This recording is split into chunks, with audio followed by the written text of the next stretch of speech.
त्या दिवशी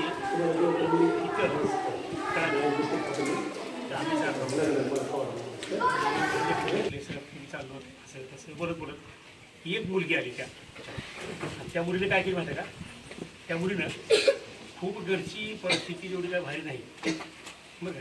मुलगी आली आणि त्या मुलीनं मला तुमच्यासाठी मी हे आणले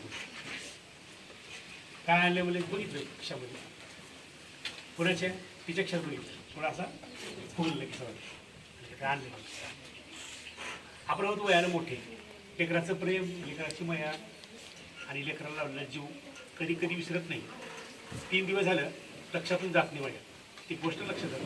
मी असं बसलो पहिला घास घेतलो जेवणाचा की मला ते दिसून आलं आणि उगा किंचित डोळे ओले झाले माणसाची मया प्रेमात तुमच्या लेकराचं प्रेम बघून वा मला वाईट वाटलं. आता झाले चालू आता ती मुलगी कोण होती सगळ्यांना वाटते असं तसं पण तुमच्यातलं खरं प्रेम मला कधी कळालं तुम्ही यावेळेस मी सांगतो ते काम करतो आणि या सगळ्या आलेल्या 87 माणसाच्या पुढे जे सूत्रसंचलन करत होतो त्यांचं स्वागत करत होतो हा सगळा तुमच्यात बदल करून घेतला. त्यावेळेस मला तुमचं कळालं की तुमच्यात काहीतरी टॅलेंट आहे आणि तुम्ही काही बी करू शकता आणि ते तुम्ही करू लागलो पक्क करलात. आता पक्क करण्यामध्ये एक गोष्ट कोणती पक्की होती अशी पक्की होती की आपल्याला जे पाहिजे व्यासपीठावर भविष्यात पाहिजे सोडणं असेल इंग्रजी असेल अजून कुठलं असेल हे तुम्ही जे करलात होता अगदी व्यवस्थितपणे करत होतो. आणि मग हे सगळं करताना मला त्याची क्रांती वर्गात आली आणि क्रांतीने सांगितली क्रांतीचं आवाज पहिल्यांदा कोण स्वागत करता क्रांती सगळ्यांनी क्रांतीचे फळ आता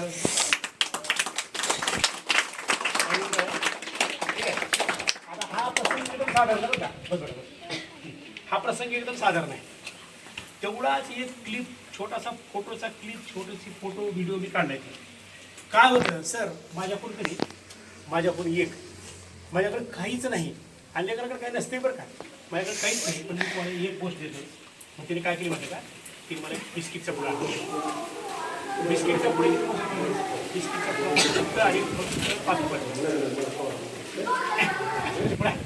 असं तुम्ही समजू का बरं का बिस्किटचा पुडा 5 रुपये समजू का पण त्या 5 रुपयाच्या माग 5 लाख रुपये म्हणा 5 कोटी म्हणा त्या पैशाला मोजताच येत नाही पैशात तर मोजताच येत नाही एवढं भारी प्रेम. आणि मग तो बिस्किट पुडा मी काय केला काढला जसा बिस्किट फोडत होतो जसा खात होतो तसं मी करत होतो. माझ्यासाठी खूप मोठं ती पंचपक्वानाचं अन्न होतं आणि खूप मोठा निरोप होता. असा निरोप होता की आयुष्याचं इथं चलबुर्ग्यात येऊन सार्थक झालं वाटलं. अशी ही लेकरं आहेत.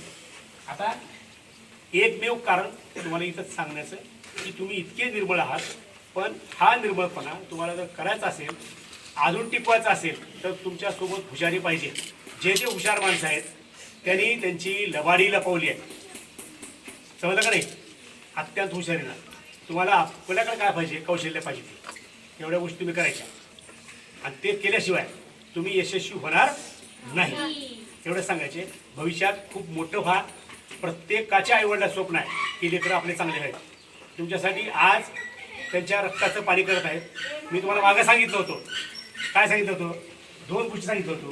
पहिली गोष्ट अशी होती की पिक्चर दाखवायचे म्हणून तुमचे आईवडील काय काम करत आहेत कोण शेतामध्ये काम करत आहे कोण जुन्या कपड्यावर काम करत आहे कोण शेण काढत आहे कोण शेतात जात आहे कोण काय म्हणते ते कोण खुरपून आले कोण म्हशी राखलाले कोण दूध नाही निघाले.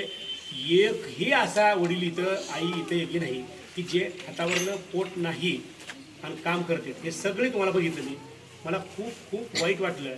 एवढ्या सगळ्या परिस्थितीचा पिक्चर दाखवतो म्हणून ज्यावेळेस व्हिडिओ केलो आणि त्यावेळेस तुम्हाला शाळेत दाखवलं पिक्चर दाखवायचे म्हणून दाखवलं त्यावेळेस सगळ्याच्या आईवडिलाची तुम्हाला जाणीव झाली आणि प्रत्येक जण कामाला लागला.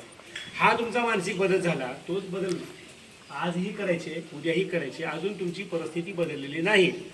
बरंचसं तुम्हाला ज्ञान नाही. ते ज्ञान तुम्हाला गोळा करण्यासाठी आयुष्य तुम्हाला अगदी येड्यात काढणाऱ्या लोकांपासून आणि स्वतःचं कौशल्य लपवल्यापासून आणि स्वतःचं कौशल्य जागं करण्यापासून जागं राहायचे. कुणाच्याही गोड बोलण्याला भर पडायची नाही. आता यानंतर कसं